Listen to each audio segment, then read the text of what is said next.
ఏం నచ్చిందంటే వన్స్ ఆయన స్టోరీ చెప్పడం ఏమి నచ్చింది? రానెస్ అండి. అంటే బేసిక్ గా ఇంతకు ముందు ఎక్కువ తమిళ్లో ఉండేది.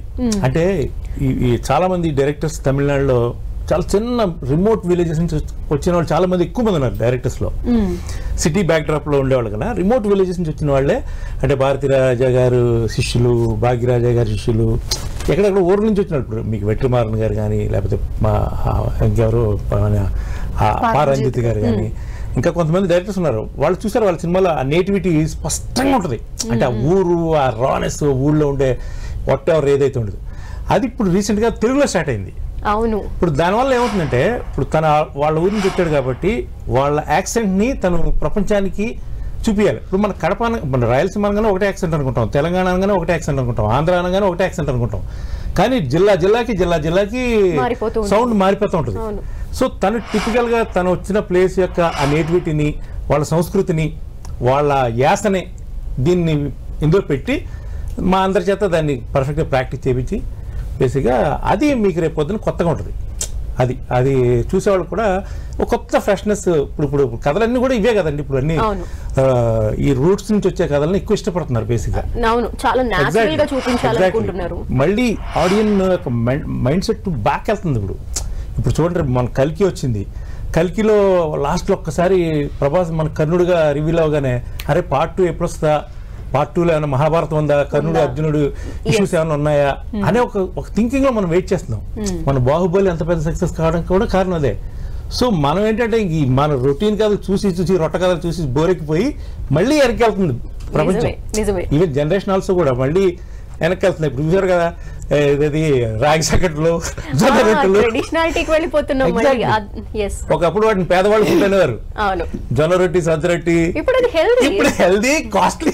మామూలు వైట్ రైస్ కన్నా ఖరీదు కదా. సో అట్లా ఇప్పుడు ఈ కథలని ఇష్టపడుతున్నారు కాబట్టి ఈ కథలో ఉండే బేసిక్ రానెస్ ఏదైతే ఉందో అది రేపు పొద్దున చక్కని చాలా బాగా చేశాడు.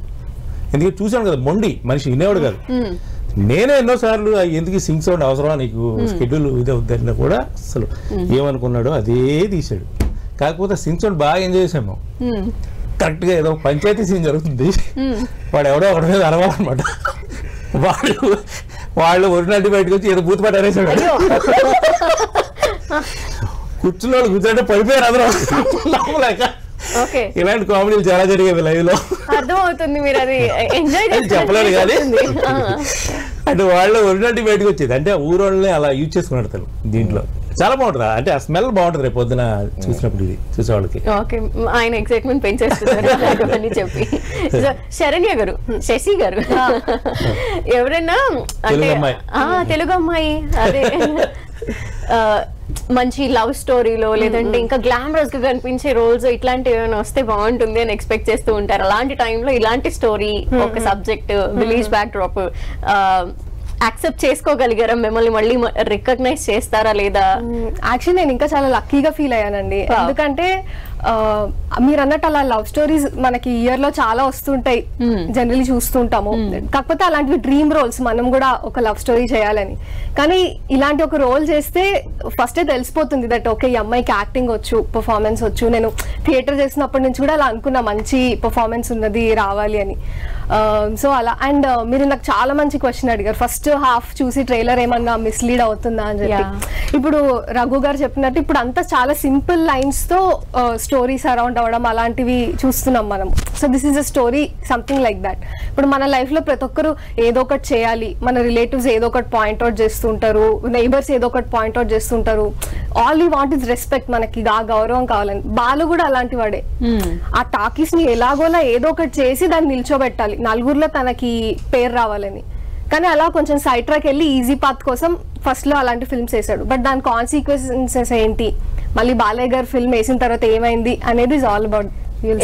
అదే ఇన్ ఎవ్రీ వన్స్ లైఫ్ ఇదే అని కాదు, ఇంకా మన లైఫ్ లో కూడా ఇలాంటివి జరుగుతూనే ఉంటాయి. మనం అందరం రిలేట్ అవుతాం. ఓకే ఏదో చేయాలి అనే జీల్ లో అలా ఒక్కసారి ట్రాక్ తప్పి మళ్ళీ he'll try to get on the track again. Okay, good.